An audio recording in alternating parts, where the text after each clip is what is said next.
You are listening to The Vocal Technologist. Spoken tech for your ears. Imagine spending, months perfecting your software's monthly subscription model. You're agonizing over the pricing tiers, the onboarding. Yeah, all the standard stuff. Right, all of it. Only to realize your newest, highest-paying customer isn't actually a human being. Right. It's an algorithm. Exactly, it's an algorithm and it has absolutely no interest in paying a flat monthly fee. Not at all. So welcome to another deep dive. Today's stack of sources is just a goldmine. We are pulling from mid-May 2026 product management newsletters. And they are painting a pretty wild picture of an industry going through a massive fundamental shift. Yeah, we are looking really closely at how AI is radically altering the way software is built, managed, and sold. So the mission for this deep dive for you listening is to, cut through the noise. We want to figure out exactly what it means to build and manage products when AI agents aren't just, tools you use, but active participants on your team. It is a profound shift in how we approach technology entirely. I mean, we are transitioning from an era of passive tools that just wait for human input. Like a traditional SaaS app. Exactly. To an era of autonomous actors. And that requires a complete mental reset for anyone involved in building or selling software today. And based on these sources, everything you thought you knew about product management is up for debate. From the holy grail of finding product market fit to the idea that climbing the corporate ladder means managing massive human teams. Which used to be the only way up. Right down to how you actually charge for your product. It's all being flipped on its head. So, okay, let's unpack this. Let's do it. Because before we get to the futuristic agent workflows, we really have to talk about the baseline. There's a glaring contradiction in the research we're looking at, specifically the data from Modus Create. The AI execution gap. The data paints a very clear, almost painful picture of this. Executives are currently pouring massive amounts of capital into AI initiatives. Well, I want AI everywhere. Right. They want transformations, they want AI features embedded in the core product, and they want it yesterday. But the product teams on the ground are struggling to actually execute. There's a huge disconnect. A severe disconnect between boardroom funding and ground-level reality. The core issue, and this is highlighted across multiple pieces in our stack, is that teams are chasing shiny new objects. Like the complex discovery processes and new OKR frameworks. Yeah, and sophisticated AI features.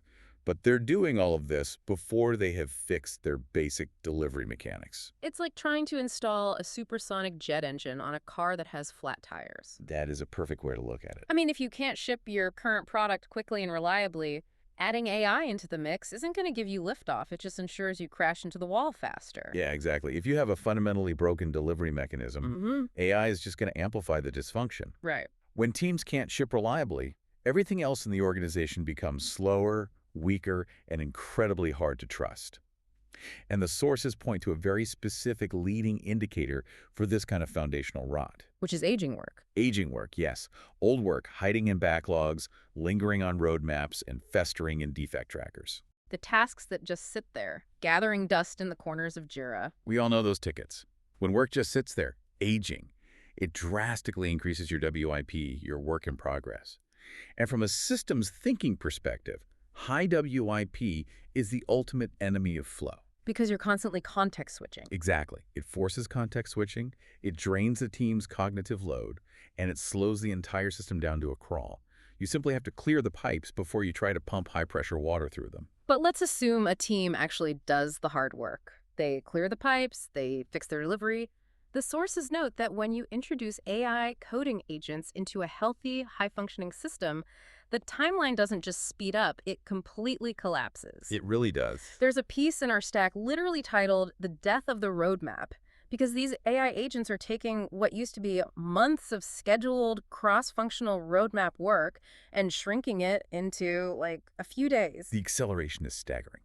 Think about the anatomy of a traditional product roadmap. It was fundamentally designed to coordinate human labor over quarters and years. It accounts for sprint planning, resource allocation, and all those cross-team dependencies. All the slow human parts. Right. But now we're looking at boilerplate code, testing frameworks, and deployment scripts being handled by an agent in a single afternoon. Wow. You cannot plan a year out when a year's worth of execution takes 3 weeks. The roadmap, as a long-term coordination tool, it just becomes entirely obsolete. So if execution takes 3 days instead of 3 months, you hit a completely different wall. If we are blasting through work that fast, it must be creating entirely new traffic jams elsewhere in the pipeline, right? Yeah, we are hitting the speed trap. Yeah. Because, well, AI makes prototyping and building so incredibly fast, speed itself has been commoditized. It's table stakes now. Exactly. It is no longer a designer's or a developer's competitive edge to be the fastest to ship. The new bottleneck, the place where everything gets jammed up now, is intent. Intent, meaning taking the rigorous time to clearly understand the problem before letting the AI loose to build the solution. Precisely. You have to be absolutely certain about what you are trying to solve. But hold on, wait, let me push back on that for a second. If we have to spend weeks validating intent up front, aren't we just losing the speed advantage AI gave us in the first place? It seems like that, yeah. I mean, it feels like a massive catch-22. If I have the power to prototype 10 different ideas by lunch, why shouldn't I just build them all and see what sticks? You certainly can build them all, and that is exactly the danger the sources call the customer development AI problem. Aha, okay. Because it is so effortless to write code now, teams are building entirely too much, too fast. They are creating massive feature bloat because they aren't validating the core problem first. So they're building solutions for problems that don't exist. Exactly. You end up with 10 perfectly coded, heavily engineered solutions for a problem the customer doesn't actually experience. Teams need direct customer validation and the strict discipline to define a minimum productive outcome. Minimum productive outcome. So they Huh? know what success looks like. Yes. They have to know exactly what success looks like, so they know the exact moment to tell the AI to stop building. Or else you fall into what one of the pieces calls doom building, Doom building, yes. which happens when teams get caught in an agentic loop. I imagine an agentic loop feels kind of like a mirage. Like you are constantly tweaking parameters, reviewing intermediate outputs, adjusting prompts. Tinkering, essentially. Right, and feeling incredibly productive because you're generating thousands of lines of code. But at the end of the day, you haven't actually shipped a feature a human being can use. That is a highly accurate description. It drains all your attention while providing the illusion of deep technical work. The fix for doom building is keeping AI strictly supervised with clear scopes and review blocks. Setting boundaries? You let the agents run in a constrained environment, and you reserve human involvement only for the creative decisions that genuinely require human judgment. And it isn't just process debt we're accumulating when we doom build, it's literal technical debt. Our sources talk extensively about agent harnesses. Yes, the harnesses. Right now, teams are building complex prompts, custom workflows, and these really elaborate tool wrappers just to coerce the current generation of AI models to do what they want. But the underlying models are improving at an aggressive, unrelenting rate. Right. Which means the elaborate harness your team spends 3 months building today will be completely obsolete when the next generation model drops tomorrow. That is hidden technical debt. So what's the guidance there? The guidance across the stack is to keep these agent harnesses as thin as possible. Do not over-engineer your wrappers. Invest in durable skills like evaluation frameworks and build systems that you can easily rip out and replace. Speaking of things breaking, the integrations themselves are getting incredibly brittle. There's a fascinating example on the stack about identity verification providers. Oh, that's a great example. A lot of these tools are now acting as black boxes. They're built on third-party AI wrappers, which leads to massive hidden latencies. That's a compounding problem. Right, because let's trace the data. Your app pings the identity verification API, but that provider doesn't actually own the model they've built a wrapper around a foundational model. So there are layers. Layers, yeah. So the provider pings their wrapper, the wrapper parses the prompt and sends it to the LLM processes it and sends it back to the wrapper, which sends it back to the provider, which finally sends it back to your app. It's absurd. That round trip introduces seconds of latency. And to a user, 10 seconds of latency feels like a broken app. What's fascinating here is that this hidden latency has elevated application performance from an engineering metric to a core product requirement. Oh, interesting. It is no longer just an IT issue or DevOps problem. It is squarely a product manager's problem. Product and engineering must sit down and define exactly what fast enough means for every key user journey. Because the user doesn't care that your AI agent is doing something incredibly complex in the background. They just want to log in. Exactly. And then the team has to rigorously balance that required performance against the need to keep the system changeable.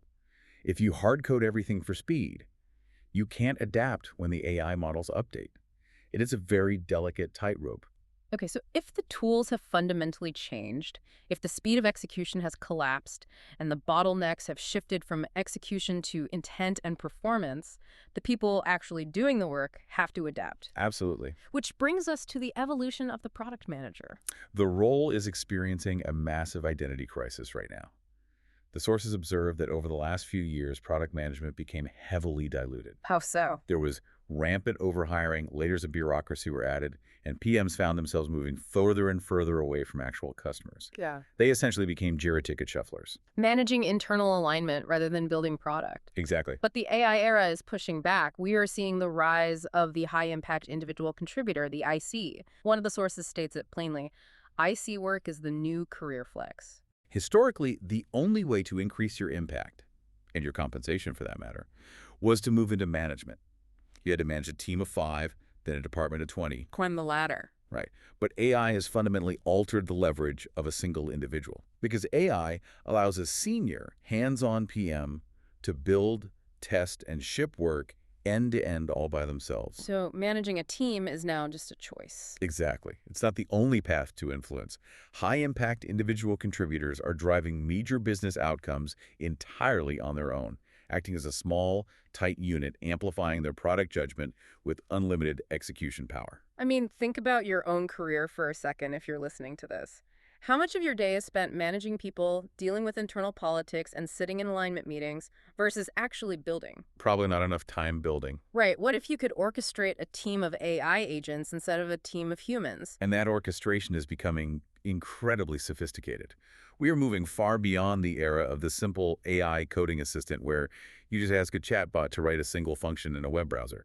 Like the early days of ChatGPT. Exactly. We are entering the era of lifecycle orchestration across the entire software development process. The sources explicitly mention tools like Claude Cowork, Claude Code, and Dispatch. This is a shift to persistent agent systems. Yes, and OpenAI Symphony is another prime example highlighted in the stack. Let's look at the mechanics of this. You aren't writing a new prompt every time you need something done. Okay. You are defining plays and adding tasks to a queue. The agents just pick them up and execute. Let's picture the day-to-day of that solo IC then. You don't have a chat window open. You are looking at a dashboard. Right. You write a play, say, build a payment gateway integration for Stripe. You drop it in the task queue. The Symphony agent picks it up. It reads your local files. It checks the Stripe ATI documentation on the web. It writes the code, spins up a test environment, and runs the tests. All autonomously. And if it hits an error, it reads the error log and rewrites the code to fix it. It only pings you when it hits a wall that requires a creative human decision. You are essentially managing a highly competent digital workforce. Exactly. You are a manager, but your direct reports operate at the speed of compute. That's wild. So let's follow the logic here.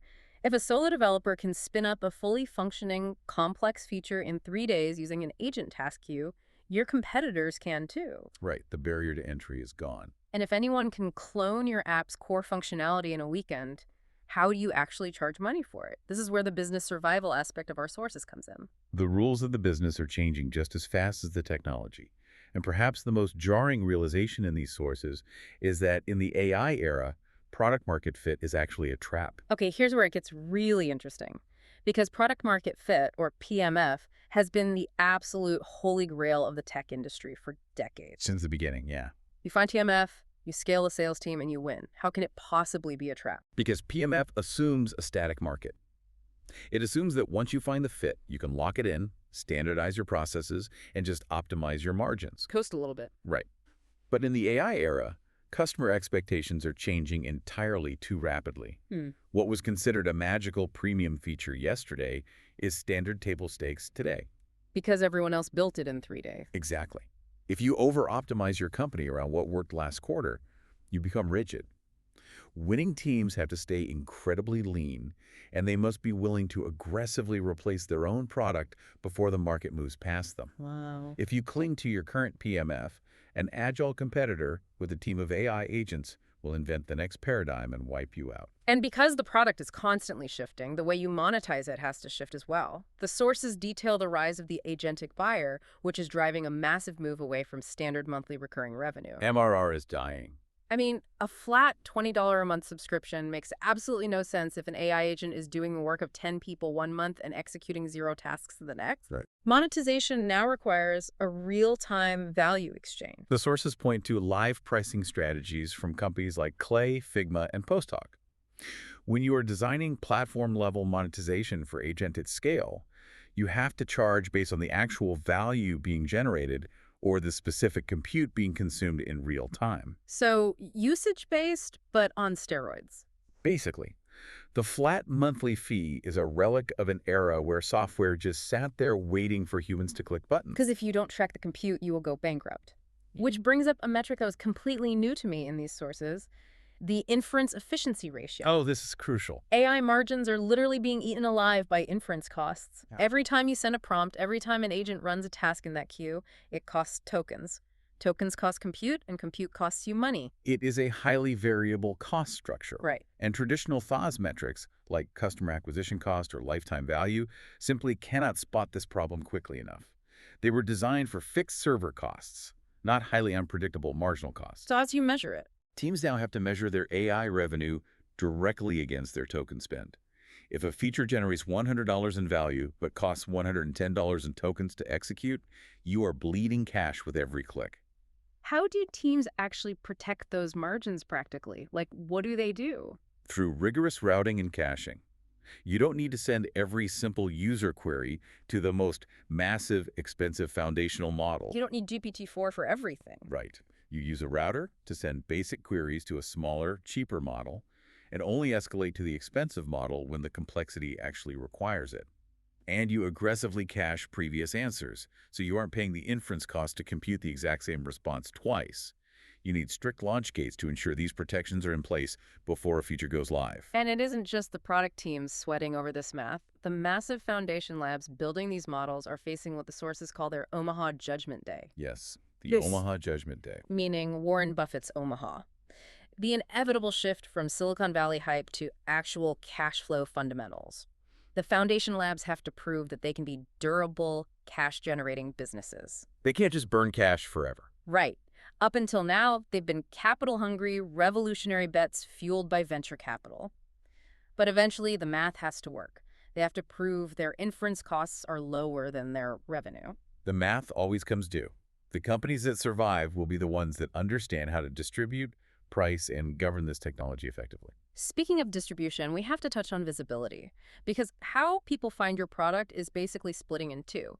The sources make a clear distinction between SEO and AEO. This is a really interesting shift. SEO is now purely a product function. It's about coordinating engineering and content to ensure crawlers can easily read your site's architecture. But AEO, AI engine optimization, that belongs to the brand. Because being found by an AI, say, having a model recommend your product is the best solution for a user's prompt that depends entirely on reputation, authority, and the broader narrative on the internet. It's not just keywords anymore. No, an AI model isn't just reading your meta tags. It's reading what Reddit says about you, what news articles analyze about your service. Your brand narrative is your algorithm optimization. So if we step back, we have new business models, new pricing structures, new metrics, and entirely new marketing channels. If we connect this to the bigger picture, it becomes clear why AI initiatives frequently break normal product manager instincts. Because it's all so unpredictable. Exactly. Normal PM work relies on predictability, established frameworks, and quarterly planning. AI exposes messy workflows, unclear ownership, and weak governance. But the solution is not to impose a rigid top-down structure immediately. The sources advocate for a concept called minimally viable consistency. Minimally viable consistency. So you start with narrow, low-risk pilots. You let the agents run, you observe where the breakdowns actually happen, and you add structure only when the workflow proves it is repeatable. You need enough consistency to stay aligned as an organization, but not so much that your teams lose the flexibility to adapt to this incredibly fast-moving landscape. Well, we have covered a massive amount of ground today. We started with the harsh reality that if you don't fix your basic delivery, AI will just make your flat tires spin faster. Yeah, foundational delivery is key. Then we saw how AI coding agents are causing the death of the traditional roadmap, which shifts the bottleneck from execution speed to the vital importance of understanding intent. We explored the danger of doom building and the hidden technical debt of those API wrappers. Tin harnesses, remember? Exactly.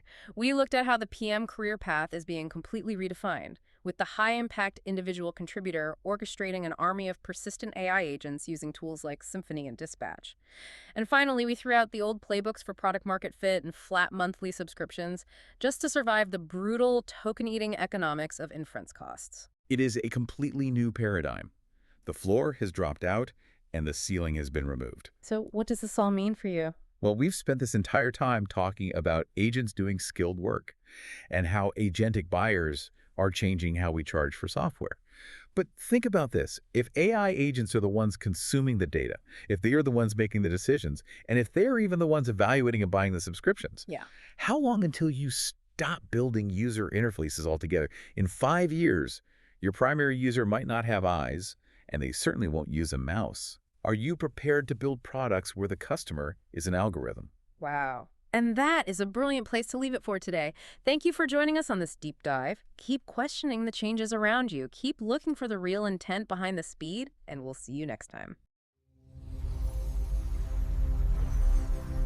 Spoken Tech for your ears.